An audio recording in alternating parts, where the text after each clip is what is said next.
Spring is in the air in Texoma. And so is pollen. It's been bad. It's been pretty tough. I had a lot of headaches. Austin College biology professor Dr. George Diggs says this allergy season is worse than last year because trees and grasses are releasing pollen at the same time. It's kind of a double whammy, you know, the warm winter and then the very moist spring. Everything's coming together to make lots of pollen and lots of spores in the air, and people whose immune systems are susceptible to this then suffer. He says the winter allows plants to lie dormant in producing pollen, but that wasn't the case this year. Plants are doing things this year that they don't normally do. They're starting to flower much earlier. It's a strange year. This pecan tree right behind me blossomed several weeks early, producing these catkins that contains thousands of pollen particles. But Dr. Diggs says there's more in the air than grass and tree pollen. In addition to the warmth, there's been rain.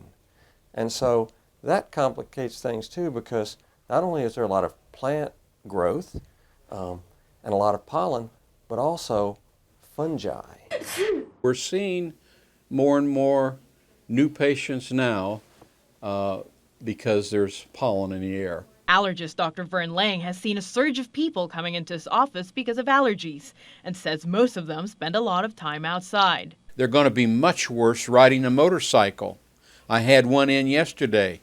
They were out cycling over the weekend. There wouldn't be a more perfect setup.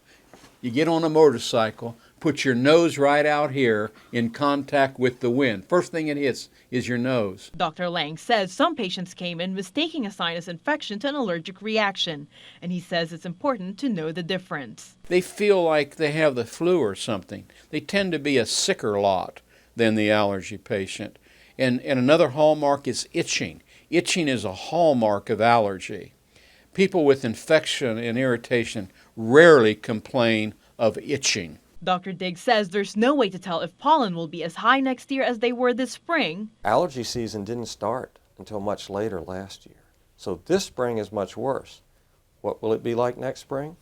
I don't know. In the meantime, Dr. Lang says it's best to take care of your allergies before it gets worse. I hate to see the most is for someone to neglect their nasal, or what we call upper respiratory allergy, shoulders up, and develop asthma.